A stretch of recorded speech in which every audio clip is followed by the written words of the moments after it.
بہتری آ رہی ہے, انڈیکیٹرز بہتر ہو رہے ہیں, اور دنیا اس چیز کو محسوس کر رہی ہے کہ پاکستان ٹرن اراؤنڈ کر رہا ہے. تو یہ ایک بہت بڑی ڈپلومیٹک اپرچونٹی پاکستان کو ملی ہے کہ ہم دوبارہ دنیا کے سٹیج پر, پرٹیکولرلی یوریشیا میں, یورپ اور ایشیا کی تمام بڑی میجر طاقتیں وہ اس میں آئی تھیں, جس میں رشیا سے لے کر چائنا اور پھر سینٹرل ایشیا اور ہمارے ساؤتھ ایشیا کے ممالک سب شریک تھے. اور یہ ایس سی او جو ہے اس وقت رقبے کے لحاظ سے دنیا کا سب سے بڑا بلاک ہے, تقریباً 40% کور کرتا ہے. تو اس کی ایک بڑی اسٹریٹجک اہمیت ہے, اور جو تبادلہ خیال ہوا بالخصوص میں سمجھتا ہوں کہ اس کی ہائی لائٹ یہ تھی کہ چین کے وزیر اعظم انہوں نے ایک دن پیشگی پاکستان میں آ کر اسے بائیلیٹرل وزٹ بھی بنایا. وہ صرف کانفرنس میں شرکت کے لیے نہیں آئے بلکہ ایک دن پہلے آئے, اور انہوں نے ایک دن پہلے آ کے پاکستان اور چین کے درمیان بائیلیٹرل ٹاکس کی,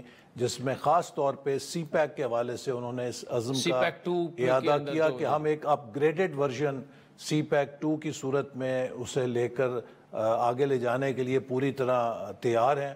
اور میں سمجھتا ہوں کہ اس کے نتیجے میں انشاءاللہ آپ دیکھیں گے کہ اگلے چند ماہ کے اندر پاکستان کو کافی اقتصادی طور پہ فوائد ہوئیں گے, سی پیک بھی تیزی سے آگے بڑھے گا, اور ML1 جو ہمارا ریلوے کا منصوبہ تھا اس پر بھی اتفاق ہو گیا کہ کراچی سے حیدرآباد کے سیکشن کو ہم پہلے اس میں شروع کریں گے اور اس کے بعد پھر فیزز میں اس کو آگے لیتے جائیں گے. اور اسی طرح جو کراکرم ہائی وے کا ہمارا ایک پورشن رہتا ہے اس پر بھی اتفاق ہوا, چونکہ وہ دیامیر بھاشا ڈیم کی تعمیر کے ساتھ وہ حصہ جڑا ہوا ہے. 2028 تک اگر وہ نہیں بنتی تو وہ سڑک پانی میں یا اس لیک میں ڈوب جائے گی جو ڈیم کی ہوگی, تو اس لیے اس پر بھی اتفاق ہوا ہم تیزی سے کام کریں. اور جو سب سے امپورٹنٹ چیز یہ ہے کہ انڈسٹریلائزیشن پہ, کہ ہم پاکستان کی انڈسٹریلائزیشن کو تیز کرنے کے لیے اسپیشل اکنامک زونز جو سی پیک کے تحت ہیں ان کو آباد کریں, اور خاص طور پہ ان کی بھی یہ خاص ترجیح تھی, اور ہمارے وزیر اعظم نے بھی کہا کہ جو پاک کا ایگریکلچر پوٹینشیل ہے اس کو ماڈرنائزیشن کے ذریعے اس میں اضافہ کیا جائے, اور پھر چین سے جو ٹیکنالوجی کے اندر ان کی صلاحیت ہے اس سے بھی ہم استفادہ کریں. تو آل ان آل میں سمجھتا ہوں کہ ایک بڑا ہولسٹک ایجنڈا تھا جس پر ہم نے ان سے بات چیت کی. اسی طرح دیگر جو ممالک تھے ان کے ساتھ بھی ایک کافی اچھی پیش رفت ہوئی. اور پھر ہمارے اپنے ساؤتھ ایشیا کے اگر آپ پس منظر میں دیکھیں تو میں سمجھتا ہوں کہ کم از کم پاکستان اور انڈیا کے درمیان برف پگھلی ہے, کہ جو کہا جاتا تھا کہ بالکل نان نیگوشیبل ہے, وہ پاکستان آئے, ان کے وزیر خارجہ, اور بھلے غیر رسمی سے ہی بات چیت ہوئی. تو میں سمجھتا ہوں کہ آنے والے وقت میں انشاءاللہ ہم دیکھیں گے کہ مختلف محاذوں پہ, معاشی اقتصادی محاذ پہ, سفارتی محاذ پہ اس کانفرنس کے پاکستان کو کافی فوائد حاصل ہوں گے. اچھا احسن صاحب, میرا ویسے اگلا سوال آپ سے انڈیا کے حوالے سے ہی تھا, لیکن آپ نے اس کا تذکرہ بھی کر دیا.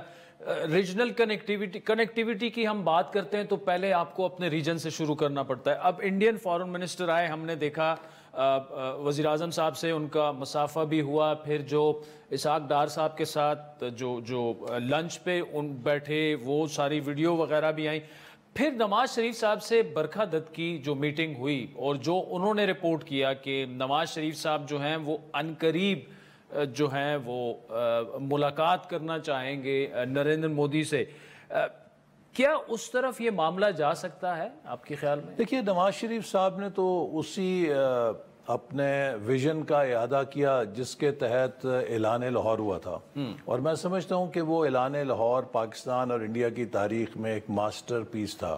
آج تک کبھی انڈیا اور پاکستان کے درمیان جو آپ کہہ لیجئے سفارتکاری کی ایپکس ہے وہ اعلان لاہور سے آگے نہیں جا سکی. اس کے اندر ایک بہت ہی آبرومندانہ اور ہولسٹک سلوشن تھا پاکستان اور انڈیا کے لیے کہ وہ پیس کے لیے کیسے آگے بڑھ سکتے ہیں. تو نواز شریف صاحب نے اسی عزم کا اظہار کیا. اور دیکھیے, یہ ایک انفارچونیٹ بات ہے کہ انڈیا میں جو لیڈرشپ آئی اس نے ایک انتہا پسندی کا رویہ بھی اپنایا, اور اس کا نقصان کسی کو نہیں, اس پورے خطے کو ہے. اب دنیا میں ریجنز جو ہیں وہ ایمرج کر رہے ہیں ایز اپرچونٹیز یعنی کہ ریجنز آف اپرچونٹی وہ بن رہے ہیں. آپ دیکھیے یورپین یونین ہے, GCC ہے گلف کے اندر, آسیان ہے, افریقن یونین ہے, لیٹن امریکہ میں آپ چلے جائیں ساؤتھ امریکہ کی یونین ہے. دنیا میں مختلف ریجنز انٹیگریٹ کر کے وہ اپنے لیے معاشی اور اقتصادی فوائد حاصل کر رہے ہیں. اس وقت دنیا کا سب سے لیسٹ انٹیگریٹڈ ریجن جو ہے وہ ساؤتھ ایشیا ہے. اور میں نے تو بھارتی صحافی تھے ان کے ساتھ بات چیت میں کہا کہ اگر انڈین لیڈرشپ کے پاس جو ان کا جغرافیہ ہے اس کا چوتھائی حصہ ہی ان کا دل بڑا ہو جائے تو مسائل بہت تیزی سے حل ہو سکتے ہیں. اچھا احسن صاحب, لیکن دیکھیں نا, اگر آپ کا ایک ایسا ہوسٹائل نیبر ہے جو کہ اگر فورن منسٹر انڈیا کے چاہتے تو سائیڈ لائنز پہ ملاقات اور وہ ہو سکتی تھی, although that might be a beginning, اور اچھی بگننگ ہے, لیکن اگر وہ کرنا ہی نہیں چاہیں گے آپ سے تو پھر کیا آپ کے پاس کیا آپشن ہے؟ کوئی ایسی مجبوری نہ ان کے لیے نہ ہمارے لیے. اگر وہ نہیں کرنا چاہیں گے تو وہ راضی, اپنے گھر راضی, اور ہمیں بھی کوئی ایسی مجبوری نہیں ہے. لیکن اس کانفلکٹ کی بنیاد رہے گی. اگر ہم کشمیر کے مسئلے کا حل تلاش نہیں کرتے تو دیکھیے ظلم اور بربریت جو ہے اس کا لہو جب ٹپکتا ہے وہ اپنے اثرات دکھاتا ہے. آج نہیں دکھائے گا, 2 سال بعد دکھائے گا.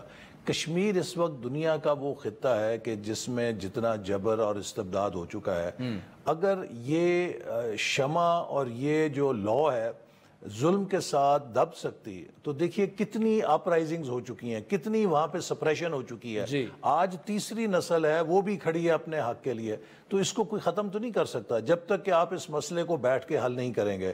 اگر یک طرفہ طور پہ بھارت کہے کہ ہم اس کو انیکس کر لیا, مسئلہ ختم ہو گیا, آپ نے دیکھا ہے کہ اگر یہ مسئلہ ختم ہو گیا ہوتا تو بی جے پی کو مقبوضہ کشمیر سے مینڈیٹ ملتا. مقبوضہ کشمیر کے لوگوں نے بی جے پی کی پالیسی کو مسترد کیا. تو اس لیے میں سمجھتا ہوں کہ ہم سب کو بیٹھ کر کھلے دل کے ساتھ, کھلے دماغ کے ساتھ یہ دیکھنا چاہیے کہ اگر ہم دیر پا امن چاہتے ہیں تو وہ کانفلکٹس کی بنیادیں کہ جس کے اوپر بار بار یہ خطہ ڈیسٹیبلائز ہوتا ہے ان کو ہم کس طریقے سے حل کر سکتے ہیں, اور اس کا آغاز کہاں سے ہوگا؟ بات چیت سے ہوگا. اب دیکھیے بھارت نے تو یہ تک کر دیا کہ جی کرکٹ بھی ہم نہیں کھیلیں گے. بھئی آج تک کھیلیں تو سیاست سے ہمیشہ بالا تر رہی ہیں نا, تو آپ اگر کھیل کو بھی پولیٹیسائز کر دیں گے تو پھر کیا پیچھے رہ جائے گا. ایسے صاحب آخر میں ٹائم میرے پاس کم ہے, لیکن آپ کی ابھی میں ایک ٹویٹ دیکھ رہا تھا جو عمران خان صاحب کی فارمر مسز ہیں جمائمہ صاحبہ, she is very concerned Imran Khan کی صحت, زندگی اور جیل میں جو ان کی کنڈیشنز ہیں ان کے بارے میں. دیکھیے عمران خان صاحب اگر قید میں ہیں تو ہم بھی ایکولی کنسرنڈ اس لیے ہیں کہ وہ ہماری حکومت کے اندر قید میں ہیں اور ان کی جو صحت ہے اس پہ کوئی حرف نہیں آنا چاہیے. اور آپ نے دیکھا ڈاکٹرز نے ان کا معائنہ کیا اور ان کا بالکل فٹ فاٹ ہیں, بالکل ٹھیک ہیں. لیکن مجھے تھوڑی حیرت اس بات پہ ہوئی کہ, اور میں نے اس کا جواب بھی دیا, کہ جمائمہ صاحبہ نے جو کہا کہ میرے بیٹوں کے والد کے ساتھ بہت برا سلوک ہو رہا ہے, تو میں نے کہا جی آپ کے بیٹوں کے والد کے ساتھ تو بہت اچھا سلوک ہو رہا ہے. عدالت نے جو کچھ انہیں کہا ہے وہ سب کچھ انہیں مل رہا ہے, فٹنس سے ہے, گھر سے کھانا آتا ہے, موج کرتے ہیں. ہم سب نے ان کی قید بھگتی ہوئی ہے. جمائمہ صاحبہ کے جو سابق شوہر ہیں ان سب نے ہمارے خلاف جھوٹے مقدمے بنائے, اور حد یہ اس حد تک ظلم ہوا کہ میری سرجری ہوئی تھی, سیکنڈ سرجری اس بازو کی, کہ جو گولی جب مجھ پہ چلی اس کے نتیجے میں سیکنڈ سرجری ہوئی, اور ڈاکٹرز نے کہا کہ اگر آپ فزیو تھراپی کریں گے تو یہ بازو آپ کا سیدھا ہو جائے گا. وہ نہیں ہونے دی گئی. 2.5 مہینے تک کورٹ کا آرڈر تھا, مجھے فزیو تھراپی نہیں کرنے دی گئی. نتیجہ یہ ہوا کہ وہ مسل ساخت ہو گیا اور میرا بازو ساری زندگی کے لیے ٹیڑھا ہے. اور یہ نشانی ہے عمران خان صاحب کے اس ظلم کی اور استبداد کی. پھر جس سیل کے اندر انہیں مجھے رکھا آج اسی سیل کے اندر وہ خود ہیں. تو اگر وہ سیل بہت جابرانہ ہے تو پہلے میرے ساتھ معافی مانگیں کہ مجھے اس سیل میں کیوں رکھا, لیکن اگر وہ میرے لیے ٹھیک تھا تو ان کے لیے بھی ٹھیک ہے. احسن اقبال صاحب, thank you so much for ناظرین, آپ نے سنا وفاقی وزیر برائے منصوبہ بندی کی تفصیلی گفتگو. بریک کے بعد نوید قمر صاحب ہمیں جوائن کریں گے ہمارے ساتھ. ویلکم بیک ناظرین. بریک سے پہلے احسن اقبال صاحب کی تفصیلی گفتگو آپ نے سنی, اور آئینی ترامیم کی بات ہو رہی ہے. قومی اور اسمبلی اور سینٹ کے اجلاس بھی کل بلائے جا چکے ہیں. مولانا اور نوید قمر صاحب کے مطابق مولانا اور بلاول کا بھی اتفاق رائے اس پر ہو چکا ہے. نوید قمر صاحب اس وقت ہمارے ساتھ خود موجود ہیں. نوید قمر صاحب، اس معاملے پر مولانا سے بھی ہماری تفصیلی گفتگو ہوئی، بلاول بھٹو سے بھی تفصیلی گفتگو ہوئی. کیا وجہ ہے کہ بلاول صاحب جو ہیں وہ آئینی عدالت پہ ہی اڑے ہوئے ہیں، آئینی بینچ پر نہیں؟ کانسٹیٹیوشنل کورٹ ایک ایسی چیز ہے جس سے ہم ایز اے پارٹی آج سے نہیں 2006 سے کمیٹڈ ہیں. ہمارا خیال ہے کہ بہت ساری ایشوز جو پیدا ہوتے ہیں جہاں پارلیمنٹ ورسز جوڈیشری آتی ہے یا پولیٹیکل ایشوز جو ہیں جی وہ دونوں اینگل سے جو ہے اس کو دیکھنے کی ضرورت ہوتی ہے. کہ ایک تو یہ کہ چاہے وہ نمبر میں بہت کم کیسز ہوں لیکن کورٹس کا بھی بہت زیادہ وقت اور پبلک ایٹ لارج کا اٹینشن بھی اس کی طرف سے. نوید قمر صاحب یہ بتائیے گا، مولانا پہلے آئینی عدالت کا کہہ رہے تھے، پھر انہوں نے کہا نہیں جی آئینی بینچ بنایا جائے. پیپلز پارٹی اڑی ہوئی ہے صرف اور صرف جو ہے آئینی عدالت پر. تو کیا پریس کانفرنس کے بعد یہ نتیجہ اخذ کیا جا سکتا ہے کہ جے یو آئی آپ کے ساتھ آئینی عدالت کے قیام پر مان چکی ہے؟ میرے بھائی یہ ساری چیز سامنے آ جائیں گی اور قریب I think now it's a matter of hours not days. تو یہ سب سامنے جو ہے چیزیں آئیں گی. کیا جو ہے نیگوشیٹ ہوا ہے بٹوین ویریس پارٹیز. اچھا سر، آپ کے سامنے ٹھیک ہے، اتنا تو 100% طے ہو چکا ہے کہ آپ اور جے یو آئی کا اب ایک ڈرافٹ ہے. گورنمنٹ کا ڈرافٹ کیا الگ ہے یا گورنمنٹ اس پر آلریڈی متفق ہو چکی ہے آپ کے ساتھ؟ یہ تو اب گورنمنٹ سے ڈسکشن ہونی ہے نا. آپ کو میں نے بتایا کیونکہ وزیر اعظم صاحب سے بھی آج شام کو ہی ملاقات ہونی ہے تو گورنمنٹ کا ویو پوائنٹ اس میں آ جائے گا. اور اگر گورنمنٹ ڈیسائیڈ کرتی ہے کہ انہوں نے ہمارے ڈرافٹ کے ساتھ جانا ہے تو پھر وہی ڈرافٹ ہوگا جو کہ ہاؤس میں پریزنٹ کیا جائے گا. یا اچھا، مولانا کا مطالبہ تھا کہ پی ٹی آئی کو بھی آن بورڈ لیا جائے، تو آپ کا اور جے یو آئی کا مشترکہ ڈرافٹ جو ہے کیا وہ اب پی ٹی آئی کو بھی اس پر آن بورڈ لیا جائے گا؟ دیکھیں یہ مولانا صاحب نے پہلے دن سے کہا تھا کہ وہ جتنی بھی نیگوشیشنز ہوتی ہیں اس کا ڈرافٹ پی ٹی آئی سے بھی شیئر کریں گے اور پارٹیز سے، کہ تاکہ جتنا بھی براڈ بیسڈ کنسنسس بن سکے. وہ ہمارے حساب سے کیونکہ پی ٹی آئی نے جنرلی اس طرح سے کوآپریٹو انگیجمنٹ نہیں کی ہے تو وی ہیو ٹو سی کہ اگر مولانا صاحب ان کو کنونس کر جاتے ہیں جو ہمارا جوائنٹ ڈرافٹ ہے وہ ان کو قابل قبول ہوگا تو definitely we would like it کہ جتنی بھی پارٹیز ہوں چاہے گورنمنٹ ہو چاہے اپوزیشن ہو. دیکھیں پہلے بھی تو کانسٹیٹیوشن جب بنے یا میجر چینجز لائک 87 وغیرہ آئے تو گورنمنٹ اپوزیشن سب نے مل کے بتائے نا. تو اب بھی اگر وہ ہو سکتا ہے تو یا بسم اللہ دیٹس دی بیسٹ. لیکن اگر وہ نہیں ہوتا تب بھی انشاءاللہ یہ امینڈمنٹ ہم پاس کرا دیں گے. اچھا نہیں بھی مطلب نمبر پھر پورے نہیں ہے نا، اگر مولانا آ بھی جائیں تو چند نمبر پھر بھی کم ہے نوید قمر صاحب. نہیں I don't think that is the case. Numbers اگر آپ دیکھیں ہماری کوشش یہ ہوگی کہ فلور کراسنگ اور اس قسم کی چیزیں نہ ہوں. باقی اگر کوئی انڈیپینڈنٹ ہے یا باقی پارٹیز ہیں یا پارٹیز کے نمائندے ہیں تو وہ تو کر سکتے ہیں نا. تو اس لحاظ سے تو آئی تھنک اس پہ کوئی ایمبیگوٹی نہیں ہے کہ نمبر سے. اچھا، اسپیکر صاحب جو ہے وہ خط لکھ چکے ہیں 2 بار الیکشن کمیشن کو کہ مخصوص نشستوں پر فیصلہ آپ کریں، لیکن سپریم کورٹ کا کچھ اور فیصلہ ہے. پیپلز پارٹی کی کیا ٹیک ہے اس پر؟ دیکھیں between the speaker and the election commission ہم نے کبھی اس چیز کو سپورٹ نہیں کیا. نہیں مطلب مخصوص نشستوں پر جو سپریم کورٹ کی ججمنٹ ہے اس کو آپ اس کے ساتھ ہیں؟ جی نے کبھی اس بات کو سپورٹ نہیں کیا. جب ایک دفعہ سپریم کورٹ کی ججمنٹ آ گئی ہے تو دیٹ ہولڈز پلیس جب تک کہ وہ ریورس نہ ہو ون وے ہوتا ہے. ٹھیک. اچھا، ایس سی او سمٹ کی اگر بات کریں سیلیبریٹ کرنا چاہیے بھی ہمیں نوید قمر صاحب، but how do we build upon that? ظاہر ہے کہ یہ ایک چیلنج ہوگا. ایک تو ہوشائن بات ہے کہ پاکستان میں اب اتنا کانفیڈنس اور ملکوں کا آ گیا ہے کہ Pakistan as a venue for such an important event جو ہے وہ رکھا گیا، اور پاکستان نے بھی افسر کوشش کی کہ ہم اس کو ایسا ایونٹ بنائیں جو کہ یادگار رہے۔ اب ظاہر ہے کہ ہماری کنسرنڈ گورنمنٹ کی کنسرنڈ منسٹریز جو ہیں، چاہے فارن افیئرس ہو، چاہے کامرس ہو، چاہے اور جو ایشوز ڈسکس ہوئے، ان سب کو پھر اس کے اوپر بلڈ اپ کرنا پڑے گا، پالیسیز دینے پڑے گی کہ پاکستان اب انورڈ لکنگ نہ رہے بٹ آؤٹ ورڈ لکنگ ہو جائے، اور جو کمیٹی آف نیشنز ہیں اس میں اپنا جو رول ہمارا رہا ہے ہمیشہ، اس کو ہم پھر دوبارہ سے ری انگیج کریں۔ ٹریڈ میں پرٹیکولرلی میں دیکھ رہا ہوں کہ کتنا کچھ اور ہو سکتا ہے، اور باقی بھی پالیسیز ایسی بنائیں۔ سید نوید قمر صاحب بہت شکریہ۔ ناظرین بڑی امپورٹنٹ گفتگو کر رہے تھے کہ جو ہیں وہ پورے ہیں، فلور کراسنگ نہیں ہوگی، اور سب سے اہم بات جو انہوں نے کی وہ یہ کہ اسپیکر قومی اسمبلی نے جو خط لکھا ہے الیکشن کمیشن کو کہ آپ مخصوص نشستوں کا فیصلہ کریں، اس میں انہوں نے کہا پیپلز پارٹی اس سے ایگری نہیں کرتی، پیپلز پارٹی چاہتی ہے کہ سپریم کورٹ کا جو فیصلہ ہے اس بارے میں وہ امپلیمنٹ کیا جائے۔ وقت تو چاہتے ہیں ایک بریک کا، جس کے بعد انہی معاملات پر بات کریں گے۔ خرم دستگیر صاحب اور عابد زبیری صاحب ہمیں جوائن۔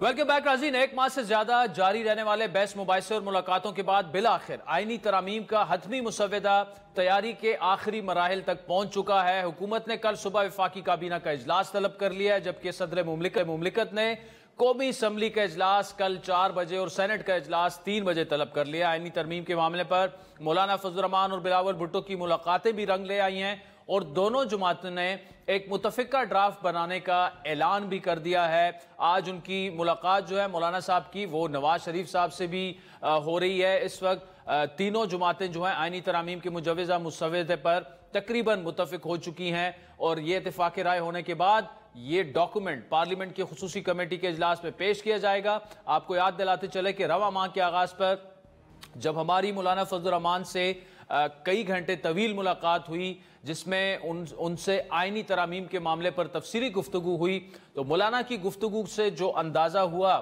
اس کے بعد 1 اکتوبر کو جو انڈیپینڈنٹ اردو کے لیے میں نے کالم لکھا، اس میں تحریر یہ تھی کہ نوشتہ دیوار یہ ہے کہ آئینی ترامیم تو ہونی ہے، اب مولانا اس کا حصہ بنتے ہیں یا نہیں، اس کا فیصلہ مولانا دل میں تو کر چکے ہیں، بس زبان پر لانا باقی ہے۔ اور مولانا گزشتہ روز بلاول کے ساتھ جو انہوں نے کراچی میں آئینی ترامیم کے معاملے پر ایک ہی ڈرافٹ پر متفق ہونے کا اعلان کیا، تو وہ فیصلہ جو وہ دل میں کر چکے تھے زبان پر آ چکا ہے۔ ہم دو پارٹیوں کا ڈرافٹ پر اتفاق ہو گیا ہے۔ کل میاں نواز شریف صاحب سے بھی ملاقات کرنی ہے، اور ہم یہ چاہیں گے کہ ان کا بھی اتفاق رائے حاصل کیا جا سکے۔ اسلام آباد میں پی ٹی آئی کی قیادت سے بھی ملاقات کروں گا، ان کے ساتھ میرا رابطہ ہے۔ مولانا فضل الرحمان صاحب کی یہ خواہش ہے کہ یہ اتفاق رائے پاکستان تحریک انصاف اور باقی اپوزیشن میں بیٹھے ہوئے جماعتیں بھی اس اتفاق رائے میں شامل ہو۔ آئینی ترامیم پر پارلیمنٹ کی خصوصی کمیٹی کا آج ہونے والا اجلاس ختم ہوا، اور اجلاس میں پی ٹی آئی اور جے یو آئی کے اراکین نے شرکت نہیں کی۔ چیئرمین خصوصی کمیٹی خورشید شاہ نے اس کی صدارت کی۔ 39 میں سے 12 اراکین شریک ہوئے، قومی اسمبلی کے 22 میں سے 8، سینٹ کے 4 اراکین نے شرکت کی۔ رستوں کی بندش کے باعث اراکین جو ہے ان کی وہ کمیٹی میں نہ پہنچ سکے۔ اجلاس میں بلوچستان عوامی پارٹی نے بھی اپنا مسودہ پیش کیا، جن میں 3 تجاویز دی گئیں۔ بلوچستان اسمبلی میں نشستوں کی تعداد میں اضافہ کیا جائے، اور ججز کی تعیناتی کے لیے 3 کی بجائے 5 ججز کا پینل بنایا جائے۔ خصوصی کمیٹی کا اجلاس کل دوپہر 12:30 بجے دوبارہ ہوگا۔ کمیٹی کے چیئرمین کے مطابق آج 4 جماعتوں کے ڈرافٹ کو یکجا کیا گیا۔ بی این پی اور باپ نے بھی اپنے ڈرافٹ دیے۔ پی ٹی آئی کے چیف وپ عامر ڈوگر نے رابطہ کیا اور ملتوی کرنے کی درخواست کی اجلاس کو۔ اجلاس کے بعد گفتگو کرتے ہوئے سینیٹر عرفان صدیقی اور سینیٹر شہری رحمان نے امید ظاہر کی کہ کل اجلاس میں آئینی ترامیم کے مسودے پر اتفاق رائے ہو جائے گا۔ اسی کمیٹی کا 12:30 بجے ہوپفلی اس میں مسودہ جو حتمی طور پہ تیار ہوگا کل زیر بحث آئے گا۔ آج شام محمد نواز شریف صاحب کے ساتھ میٹنگ ہے مولانا کی، بلاول صاحب کی۔ اس کے بعد ایک حتمی شکل نظر آئے گی، کنسنسس اس پہ اگر ہو جاتا ہے تو پھر کل وہ مسودہ آئے گا۔ آج کی کمیٹی میں سارے ممبران موجود تھے، ہر پارٹی کی نمائندگی پھر سے تھی، پی ٹی آئی ممبران نہیں موجود تھے، انہوں نے ابھی تک کوئی ڈرافٹ بھی نہیں ایکسچینج کیا۔ دیکھیے کل جب میٹنگ ہوتی ہے تو یہ کیا پیش رفت کرتے ہیں، کیونکہ ظاہر ہے اب کنسنسس ڈرافٹ آنی شروع ہو جائیں گے۔ آپ کو بتاتے چلے ناظرین کہ سیاسی جماعتوں میں آئینی ترامیم کے معاملے پر اتفاق رائے ہوتا نظر آ رہا ہے، لیکن وکلاء برادری کی جانب سے اس کی مخالفت ابھی بھی جاری ہے۔ گزشتہ روز کراچی بار کے زیر اہتمام آل پاکستان وکلاء کنونشن منعقد ہوا جس میں شریک وکلاء نے آئینی ترامیم کی مخالفت کرتے ہوئے اسے سپریم کورٹ پر حملہ قرار دیا۔ وکلاء کا کہنا تھا کہ وہ کسی صورت آئینی ترامیم منظور نہیں ہونے دیں گے۔ کورٹ ہائیسٹ کانسٹیٹیوشنل کورٹ ہے، لہذا اس کے متبادل کوئی کورٹ نہیں بنائی جا سکتی، یہ وکیلوں کی لاشوں پر سے گزر کے بنائی جائے گی، یہ نہیں بننے دیں گے، نہیں چلنے دیں گے، بھول جاؤ۔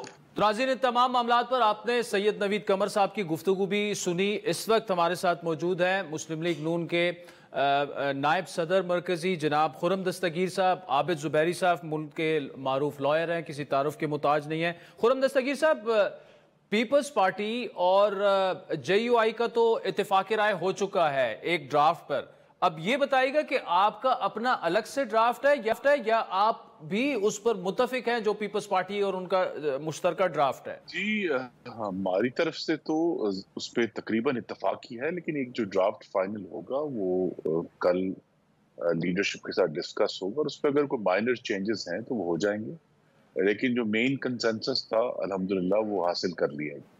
ٹھیک، اور اس میں خرم صاحب مین کنسنسس میں مولانا کا ایک اوپینین تھا کہ جی آئینی عدالت کی بجائے بینچ بنا دیا جائے سپریم کورٹ میں آئینی، تو کیا اب مولانا صاحب جو ہیں وہ آئینی عدالت پہ ہی متفق ہو چکے ہیں، یا آپ دونوں جماعتیں جو ہیں وہ آئینی بینچ پہ ان کے ساتھ اتفاق رائے ہوا ہے آپ کا؟ جی میں ابھی چونکہ تفصیلات ظاہر نہیں کرنا چاہتا وقت سے پہلے، لیکن کل جب فائنل اس پہ انڈرسٹینڈنگ ہو جائے گی تو سب کے سامنے آ جائے گا، اور اس کی جو اصل انڈیکیشن ہے کہ کون سا ڈرافٹ پارلیمان میں پیش ہوگا وہ تبھی آئے گی جب کابینہ کے سامنے اس کو پیش کر کے منظور کر لیا جائے۔ ٹھیک، عابد زبیری صاحب، قوانین بنانا یا لیجسلیشن کرنا یہ تو پارلیمان کا اختیار ہے، آپ کو پھر کس چیز پر اعتراض ہے؟ اگر تو 2/3 میجورٹی ہے گورنمنٹ کے پاس، اگر وہ نمبرز پورے کر لیتے ہیں تو کیوں نہ یہ آئینی ترمیم کریں جو پارلیمان چاہتی ہے؟ بسم اللہ الرحمن الرحیم۔ دیکھیے پارلیمان کے پاس پورے اختیار نہیں ہے، دیکھیے بے شک وہ قانون بنا سکتے ہیں، آئین میں ترمیم بھی کر سکتے ہیں، لیکن آئین میں کوئی ایسی ترمیم نہیں کر سکتے جو بنیادی ڈھانچہ آئین کو تبدیل کر دے۔ یہ ایک مس کانسیپشن ہے، یہ پارلیمان اپنے آپ کو سمجھتی ہے۔ پہلی بات میں سمجھتا ہوں پارلیمان تو آزاد ہی نہیں ہے، وہ ہم نے اس دن ڈرامہ دیکھا اس سنڈے کی رات کو کہ وہ کہیں سے ڈرافٹ آیا، لا منسٹر کہتے ہیں مجھے نہیں پتا، ڈیپٹی پرائم منسٹر کہتے ہیں مجھے اس کا نہیں پتا، ہر کسی کو پتا نہیں۔ اور آج بھی دیکھیے ہم بھی عوام ہیں، ہم وکیل ہیں، آپ ہیں، ہمیں پتہ ہی نہیں کہ آئینی ترمیم ہو کیا رہی ہے، اس طرح چھپا کے کیوں ہو رہی ہے آئینی ترمیم۔ آپ کے شب خون، جیسے اس دن شب خون مارا تھا، آج بھی آپ شب خون مارنے کے چکروں میں۔ پوائنٹ از دیٹ کہ آئین میں کوئی ترمیم آئین کو بہتر کرنے کے لیے ہو سکتی ہے۔ آپ دیکھیے کوئی ایکول برانچز ہیں یہ آئین کے تحت، 3 چیزیں، ایک مقننہ ہے، ایک پارلیمان ہے، عدلیہ ہے اور حکومت ہے۔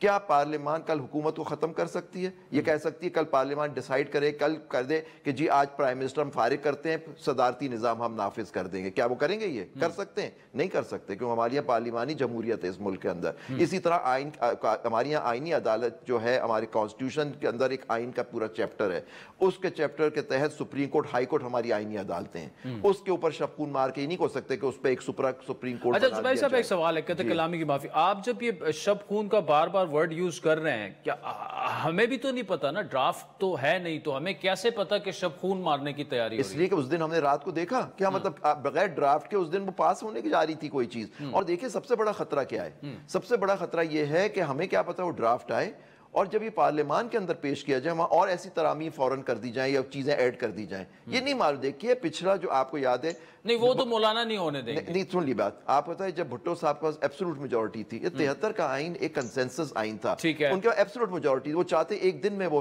آئین بن جاتا, لیکن پورا سال لگ گیا. 73 کا آئین 14 اگست 73 کو ہوا.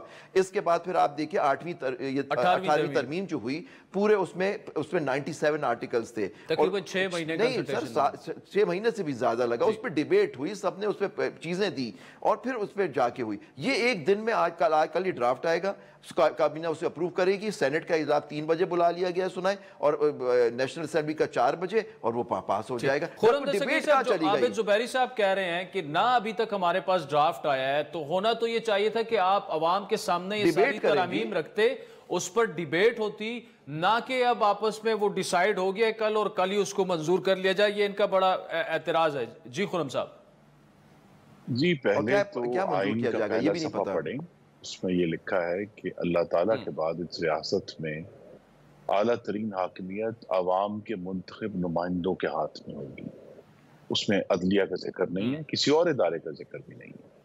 تو لہٰذا پارلیمان کا جو استحقاق ہے اس ریاست کے قوانین بنانے کا, وہ آئین بھی بڑا واضح ہے کہ اس کی پری ایمیننس ہے. چلیں ہم سپریمیسی نہیں کہتے, لیکن پری ایمیننس ضرور ہے اس آئین کے معاملے میں. دوسرا جو ایشو ہے کہ دیکھیے, یہ جمہوریت ہمارے سامنے ایکشن ہوا ہے کہ جب آپ اس کو کرٹیسائز کر لیں کہ جب حکومت نے کوشش کی, وہ کوشش کامیاب نہیں ہو سکی. یہ جمہوریت ہے. اور اس کے بعد 4 ہفتے سے یہ ڈرافٹ جو ہے یہ مختلف سیاسی جماعتیں آپس میں ڈسکس کر رہے ہیں. یہ وہی پروسیس ہے جس طرح 18ویں ترمیم کا حوالہ دیا گیا. اس پر میں یاد کروں کہ میں اس کا تو عینی شاہد ہوں, اور میں نے اس کو ووٹ بھی دیا تھا, کہ وہاں بھی یہ ڈسکشن ہوتی تھی کہ جی عوام کے سامنے کیوں نہیں لائی جا رہا, یہ کمیٹی کے اندر کیوں باتیں ہو رہی ہیں. اور وہ کمیٹی کے اندر 250 سے زیادہ اس کے اوپر میٹنگیں ہوئیں, لیکن جب وہ پارلیمان میں لایا گیا تو وہ فوراً پاس ہو گیا.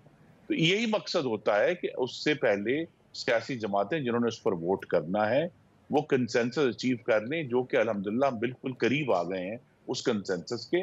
اور جس طرح میں پھر کہوں گا, مجھے بار بار یہ پروسیجر یاد کرانا پڑتا ہے سب کو, کہ وہ مسودہ جس پر ہم سب بحث کر سکتے ہیں وہ ہوگا جو کابینہ منظور کرے گی. اس سے پہلے تو صرف قیاس آرائی ہے اور ایک دوسرے سے گفتگو ہے. اور تیسری بات یہ ہے کہ جس ذکر کیا کہ جی پارلیمان کے کوئی بیسک سٹرکچر ہے آئین کا, دیکھیے یہ ہندوستان کی تھیری ہے, یہ پاکستان کی جورسپروڈنس میں کہیں بھی کوئی بیسک سٹرکچر نہیں ہے. آئین کے اندر جو مقدس چیز ہے, میں اب اپنی رائے دے رہا ہوں بطور ایک قانون ساز ہونے کے, وہ پاکستان کے شہریوں کے بنیادی آئینی حقوق ہیں. ان کو کوئی پارلیمان جو ہے وہ معطل نہیں کر سکتی یا اس کو کم یا ختم نہیں کر سکتی. پارلیمان نے ہمیشہ وسعت دی ہے حقوق کو, اس میں کمی نہیں کی, لیکن بنیادی آئینی اور شہری حقوق, انسانی حقوق کے علاوہ جو سٹرکچر ہے وہ بہرحال پارلیمان نے ہی ڈٹرمن کرنا ہے. اور جس طرح ہمیں معلوم ہے, ہم نے دیکھا کہ اپریل 2022 میں پہلی دفعہ پارلیمان نے ایک آئینی اور قانونی طور پر عدم اعتماد کے ووٹ کے ذریعے ایک حکومت کو ختم بھی کیا. تو لہذا ہمارے سامنے جو پارلیمان کے جو استحقاق ہے وہ اس کے اوپر سوال اس لیے اٹھتے ہیں کہ سیاست میں ہم سب کو ایک لامحدود اتھارٹی ہے کہ جی ہم سیاستدانوں پر اعتراض کر دیں. لیکن حقیقت یہی ہے کہ میں ایک بڑا اہم نقطہ آپ کے سامنے رکھنا چاہتا ہوں کہ 14 سال پہلے جب 18ویں اور 19ویں آئینی ترمیم ہوئی, کیا ہم کہہ سکتے ہیں کہ آج کی عدلیہ پہلے سے زیادہ بہتر پرفارم کر رہی ہے پاکستان کے عوام کو انصاف پہنچانے میں؟ کیا ججز کی کوالٹی جو ہے ان 14 سالوں میں بہتر ہوئی ہے؟ کیا ڈسپیچ اور آئینی معاملات میں عدلیہ کا ریکارڈ بہتر ہوا ہے؟ میں بڑے ادب سے کہوں گا کہ ان 14 سالوں میں یہ تمام ریکارڈ بدتر ہوئے, بہتر نہیں ہوئے, اور وقت آ گیا کہ اس کو تبدیل عابد زبیری صاحب یہ جواب اب آپ کو دینا پڑے گا. جی یہ پہلے اپنی بات کریں کہ خود کہہ رہے ہیں قانون ساز ہیں, ہمارے بڑے بھائی ہیں, بہت محترم ہیں, کہ ان کی پرفارمنس کیا رہی ہے. ہر مارشل لا کو انہوں نے اس پارلیمان نے اپروو کیا, 8ویں ترمیم, مارشل لا کو تو سپریم کورٹ ہی انڈورس کرتی پھر رہی اس کو جب ہٹا تو پھر انہوں نے ساری ترامیم انہوں نے ہی پاس کی نا, 8ویں ترمیم وغیرہ آپ سب بھول جائیں, 17ویں ترمیم, یہ ساری ترمیم چھوڑ دیں اس بات کو. دوسری بات ہے بہت اچھا ہو گیا, انہوں نے سسٹم بھی بنایا تھا نا, 18ویں 19ویں ترمیم انہوں نے ہی پاس کی تھی نا, اس کے اندر ایک انہوں نے پروسیجر بنایا ججز کو سلیکٹ کرنے کا, وہ کام کر رہا ہے, آپ بہترین کام کر رہا ہے. آپ کیا اگر آج یہ حال ہو گیا کہ ججز پورے جگہ نہیں ہیں نیچے, یہ صرف سپریم کورٹ کے دیکھیے جو سارا کھیل ہو رہا ہے, یہ اس کی آزادی. ابھی آپ نے بھائی نے ہمارے دیا, خرم صاحب نے, کہ جی آبجیکٹو ریزولوشن میں کہ حکمیت لوگوں کی ہوگی, اسی میں لکھا ہوا ہے کہ جہاں عدلیہ آزاد ہوگی اسی کو اس میں آبجیکٹو جو اب 2-1 بن کے آئینی ترامیم کے بعد آپ سمجھتے ہیں کہ آزاد نہیں رہے گی, کیونکہ جو انہوں نے مسودہ جو بات کر رہے ہیں, جو تیار ہوا, مارکیٹ میں گھوما, اس رات پاس کرانے کی کوشش کی, اس کے اندر ایک فیڈرل کوڈ بن رہا تھا جس کا چیف جسٹس خود پرائم منسٹر اور پریزیڈنٹ نے اپوائنٹ کرنا تھا اور ججز بنانے تھے, اور اس کو اوپر بٹھایا جا رہا تھا, سپریم کورٹ کی ساری پاورز دی جا رہی تھی. اگر یہ چیز کرنے جا رہے ہیں تو ہم اس قسم کی ترمیم کو قبول نہیں کریں گے. اور یہ بھولیں نہیں یہ لوگ کہ آئین کو تشریح کرنے کا صرف اختیار سپریم کورٹ کے پاس ہے, ہائی کورٹ کے پاس ہے, اور انہوں نے کہا ہوا ہے. 1 منٹ رہ گیا, میں ان سے جواب لے لوں. خرم صاحب 1 منٹ میرے پاس رہ گیا, لیکن اس پر آپ کا جواب آنا. ہم تمیز الدین کیس نہیں بھولے, ہم 200 نہیں بھولے, ہم نصرت بھٹو کیس ہم آپ کی ترامیم بھی نہیں بھولے, جناب علی ظفر علی شاہ کیس نہیں بھولے, ہم 63A میں پرویز الہی کیس نہیں بھولے, ابھی ہم SIC کا جو کیس ہے جہاں عدلیہ نے نہ صرف بارہا پاکستان کی آمریت کو قانونی جواز فراہم کیا, بلکہ ظفر علی شاہ کیس میں عامر کو آئین میں ترمیم کرنے کی بھی اجازت دے دی. تو پارلیمان پر سوال اٹھنے سے پہلے اگر یہ کسی کا خیال ہے کہ عدلیہ کے پاس کوئی اخلاقی پیڈسٹل موجود ہے, وہ اب نہیں رہا. خرم دستگیر, عابد زبیری صاحب, thank you so much for joining us. ناظرین وقت تو چاہتا ہے ایک بریک کا, جس کے بعد آپ سے دوبارہ ملاقات ہوئی. ویلکم بیک ناظرین. سکھ علیحدگی پسند رہنما ہردیپ سنگھ نجر کے قتل کے بعد سے کینیڈا اور انڈیا کے جو حالات ہیں, کشیدگی ہے, وہ انتہائی حد تک بڑھ چکی ہے. کینیڈین پولیس نے بھارتی سفارتکاروں پر الزام عائد کیا کہ وہ ملک میں قتل عام, بھتہ خوری اور تشدد سمیت دیگر مجرمانہ کارروائیوں کے لیے لارش بشنوئی گینگ کو استعمال کر رہے ہیں.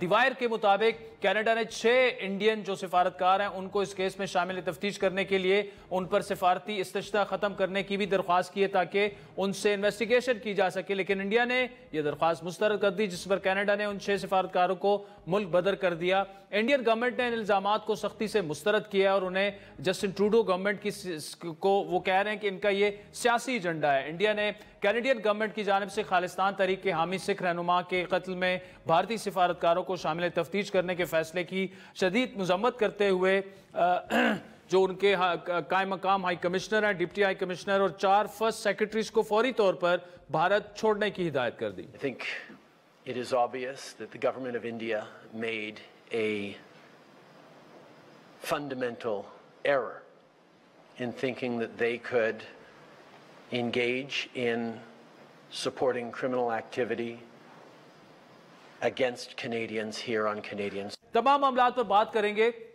ٹورنٹو ٹیم معروف کالمسٹ اور تجزیہ کار علی معین نوازش ہمارے ساتھ موجود ہیں. علی صاحب, کیسے دیکھ رہے ہیں آپ کو, اور کیا یہ آپس میں کینیڈا اور انڈیا کے تعلقات ہیں یہ اتنے بگڑ چکے ہیں کہ اب انہیں بننے میں بھی سال شاید دہائیاں لگ جائیں؟ جی بالکل, تھینک یو عادل بھائی فار ہیونگ می. انڈیا اور کینیڈا کے تعلقات جو ہیں وہ ڈیفینیٹلی ایک بہت نئے لو پر آ گئے ہیں, اسپیشلی جس میں انڈین گورنمنٹ نے جس طرح کے ایکشنز یہاں پر لیے ہیں, تو کسی بھی ملک کے لیے یہ ایکسیپٹیبل نہیں ہوگا کہ اس کی ساورنٹی کو اس طرح وائلیٹ کیا جائے کہ نہ صرف ایک کینیڈین سٹیزن کو, ہردیپ سنگھ نجار کو, جس طرح پچھلے سال گن ڈاؤن کیا گیا تھا اور ایک ٹارگٹ کلنگ کی طرح, جس میں گاڑیوں نے ان کی گاڑی کو کور کر کے شوٹرز نکلے اور انہوں نے گن سے ان کو شوٹ کیا. تو اس طرح کی چیز ہوئی تو اس وقت پھر جسٹن ٹروڈو نے پچھلے سال کہا کہ ہمارے پاس کریڈیبل ایویڈنس ہے. بعد میں یہ بھی پتا چلا کہ یہ ایویڈنس امریکنز نے بھی ان کے ساتھ شیئر کی تھی, اور اس طرح کا پلاٹ ایک امریکہ میں بھی موجود سکھ ایکٹیوسٹ کے خلاف بنایا گیا تھا, جو اس کو